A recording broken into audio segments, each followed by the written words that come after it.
In sports, we know home teams win more. Across all sports, no matter what date range, home teams just simply win more. It's not due to just one reason, it's a bunch of small factors that all combined create home field advantage. In this video, I'm going to discuss all those reasons and how we'll apply home field advantage to each NFL team this season. If you're creating your own point spreads or just using mine, both of those options I've discussed how to do in recent videos. You'll know that one of the steps in that process is awarding the home team a bump up in points for home field advantage. Now, for years, the standard NFL home field advantage was 3 points. That gradually declined down to 2.5, which was considered the standard for a while. But over the past 5 years, the average home field advantage has dropped even lower. It's just recently started to trend back up. So, what do we give NFL teams for home field advantage? Well, what we know is we can't use a constant. Home field advantage is different for each home team and each game.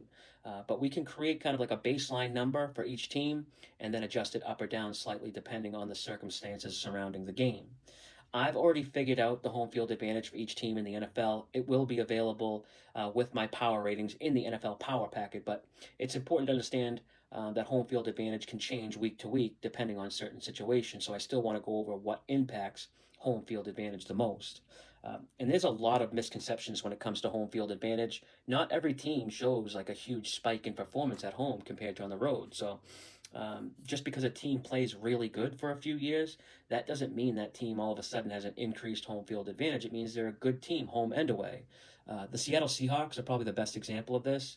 That Legion of Boom era, it created like this whole 12th man thing where Seattle was a tough place to play. They were a good team for a while, yes, but there's nothing that shows them having an advantage at home. They have actually below league average home field edge, and they've been one of the worst against the spread teams at home in recent years. And I don't really want to dive too deep into how home field advantage is calculated or determined, but in simple terms, it's taking a team's average strength or their average performance and what it would be versus certain teams. So you have a team's average performance, their expected performance, and then their actual performance.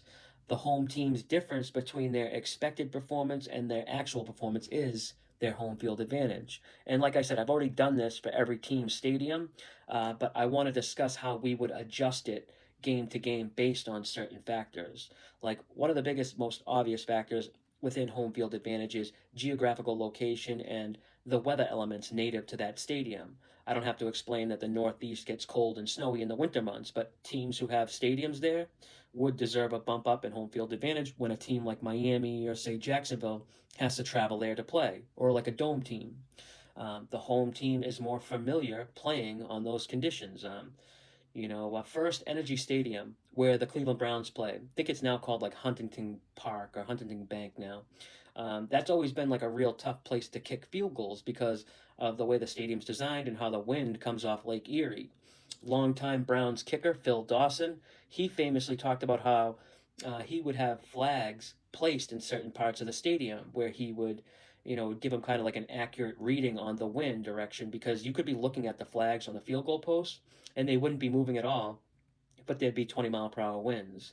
Little advantages like that help make up home field advantage. And, that's actually why divisional games see a much smaller home field advantage because of the familiarity between the teams and the added experience the away team has playing in the opposing team stadium twice every year. A big part of home field advantage has nothing to do with the home team or the stadium. It's simply the fact their opponent has to travel, which can involve several issues. Not just travel fatigue, but preparation time for that week. The road team typically loses a day of prep time, where the home team has like an uninterrupted week of practice. And this is magnified based on the length of travel, like on those cross country road trips. Bye weeks are considered more valuable before an away game because it removes the travel disadvantages of both less rest and preparation time. But home field advantage has declined in recent years, and it's because players and coaches are good at adapting to certain things that make up home field advantage. Crowd noise has always been a factor that benefits home teams. It makes it tough for visiting teams to communicate, so coaches that know they'll be faced with a loud atmosphere have started preparing for this by blasting music at practice all week and going with like non-verbal calls, using more hand signals instead of headsets. Stadiums that are known to be like hostile environments could have, a psychological effect on the visiting teams, but that's even lessened now because a lot of these players are coming up already having played in front of like 100,000 fans before in college on like the biggest stages. And, Some of these guys have been playing in hostile environments since high school and, can better deal with the NFL environments.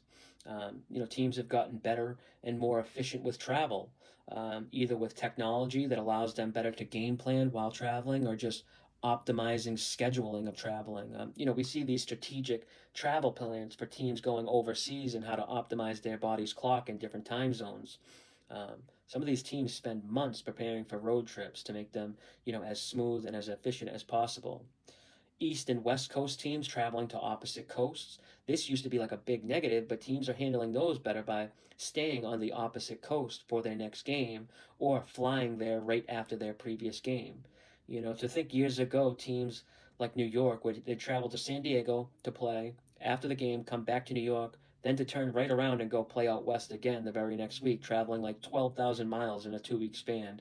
Isn't ideal. Who would have thought that though?